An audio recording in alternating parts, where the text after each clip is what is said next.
Assalamualaikum warahmatullahi wabarakatuh. Bismillahirrahmanirrahim. Alhamdulillahirrabbilalamin.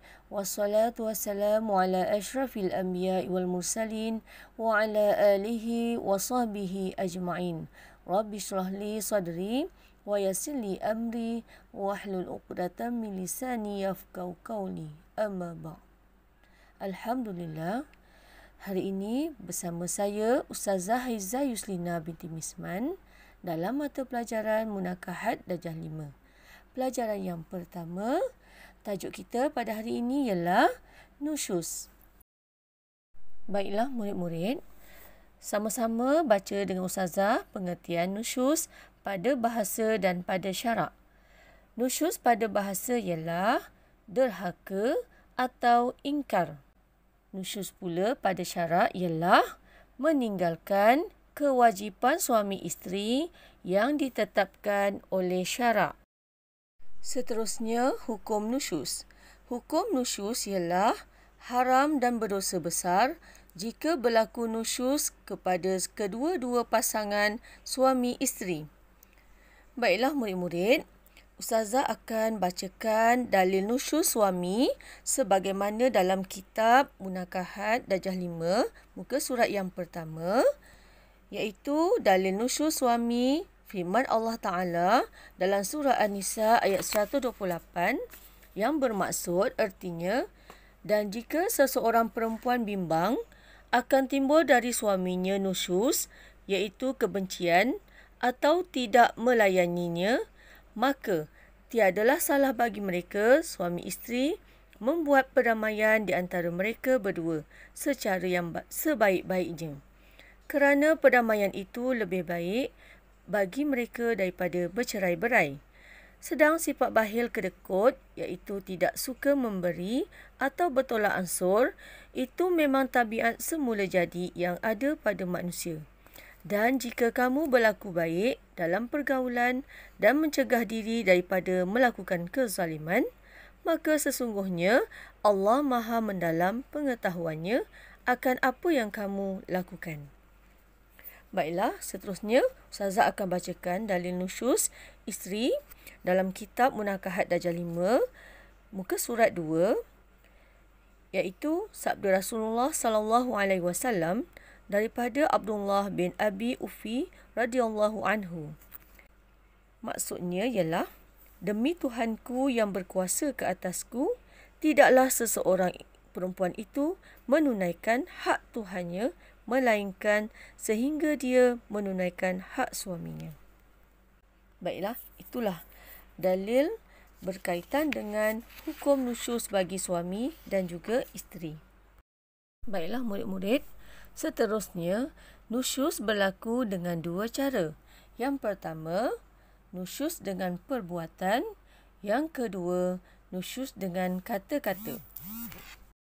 Baiklah, seterusnya, kita lihat contoh nusyuz isteri dengan perbuatan. Yang pertama, bermasam muka atau menjauhkan diri apabila dipanggil oleh suami.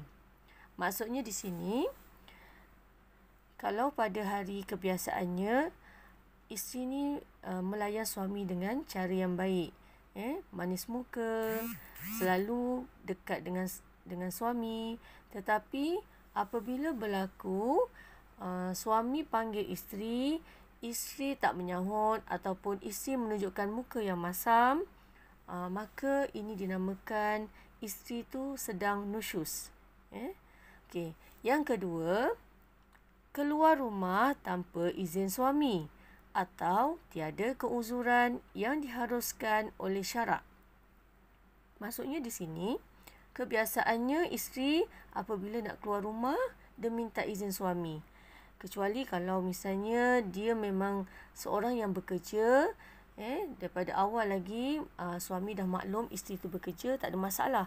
Tetapi sekiranya isteri nak keluar rumah ke tempat sesuatu, bukan di tempat kerja, atau tak ada keuzuran, tak ada keperluan yang diharuskan oleh syarak dan tidak meminta izin pada suami, maka isteri itu dihukumkan nusyuz. Baik, yang ketiga, memukul suami dengan tujuan untuk mendera suami. Okey, baiklah. Memukul suami. Kalau kita dengar macam pelik lah. Macam pelik. Tetapi inilah yang berlaku zaman sekarang. Dah tak kira dah. Isteri dah tak hormat suami. Kemudian isteri pukul suami. Tujuannya nak mendera suami. Ada yang isteri yang garang dan sebagainya. Ini pun boleh berlaku dan itu juga dinamakan nusyuz seorang isteri. Seterusnya, kita lihat contoh nusyuz suami dengan perbuatan. Yang pertama, mengabaikan tanggungjawab untuk memberi nafkah yang mencukupi, didikan agama yang sempurna dan penjagaan kesihatan yang baik. Maksudnya di sini, suami tidak melaksanakan tanggungjawabnya dengan baik, sama ada memberi nafkah yang cukup, memberi didikan agama yang sempurna dan juga telah mengabaikan penjagaan kesihatan yang baik kepada isterinya. Yang kedua, suami mendera secara zahir dan batin terhadap isterinya. Maksudnya di sini, suami mendera isteri secara zahir.